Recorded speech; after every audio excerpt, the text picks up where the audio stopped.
At just 20 years of age, Isabella was spoken of in hushed tones across the frontier town, her beauty unmatched, her innocence untarnished, and her fate sealed by a cruel bargain her family had struck in desperation. Her father, a proud but penniless rancher, had lost everything to drought and debt. With his ranch on the brink of collapse, he agreed to hand his daughter over, untouched, to the one man no one dared confront, the rich Baron of the West.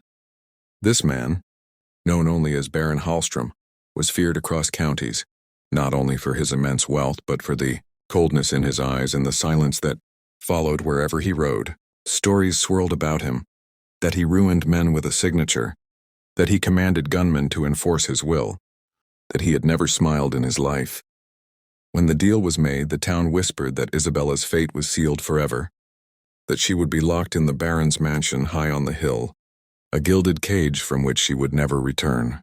But when the day came and Isabella stood trembling in her simple cotton dress, escorted to the Baron's estate under the golden glow of the dying sun, something unexpected stirred in the air. The Baron himself emerged, tall and imposing, his black coat flowing like a shadow, and his expression unreadable as his cold eyes met hers. Instead of snatching her away or treating her as property, he studied her silently, and then, in a gesture that stunned all present, he reached out, not with command, but with something far gentler than any had imagined. "You are free to leave," he said, his voice low, measured, but filled with something strange, almost sorrowful. The men around gasped, unsure if they heard right.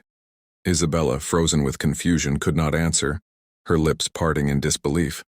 She had expected cruelty, chains of duty, the suffocating grip of a man who owned all he touched. Yet here stood the Baron, refusing what he had every right, by the brutal bargain, to claim.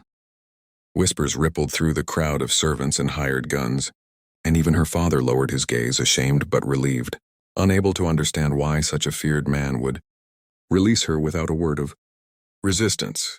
But in Isabella's heart, as she stepped back, she felt a new fear, not of the Baron, but of what secrets he carried, and why he had chosen to spare her. She returned home, but sleep eluded her that night, for she knew the story was not finished. And indeed, by dawn, riders came pounding at her door, shouting that the Baron's enemies had attacked, that fire blazed across his mansion, and that only one word had been heard from his lips before he vanished into the smoke. Her name. The entire town buzzed with disbelief. The Baron, the man who had struck fear into hardened outlaws, had been attacked, and some swore he had been killed.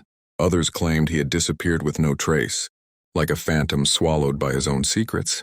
But one thing no one could deny was that when his estate burned and the townsfolk searched for him among the ruins, they found no body, only a scorched scrap of parchment with Isabella's name written in his sharp handwriting.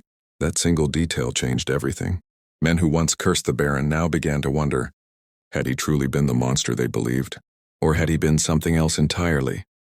A man whose power had been his burden, not his desire?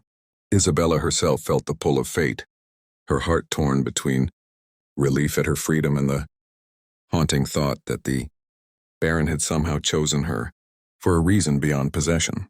Against her father's pleading and the judgment of the townsfolk, she set out to uncover the truth. She rode alone into the hills, her determination burning brighter than her fear, following whispers of gunfights and sightings of a lone rider cloaked in black.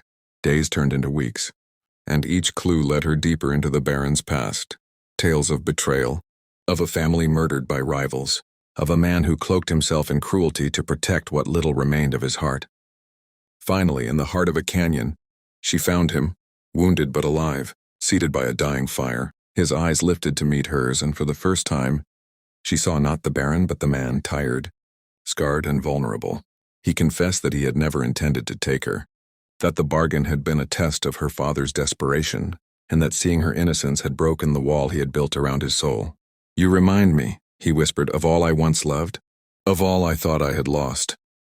The shock of his words rippled through her, and she realized that the man the world feared most had been silently searching for redemption, with courage she never knew she possessed.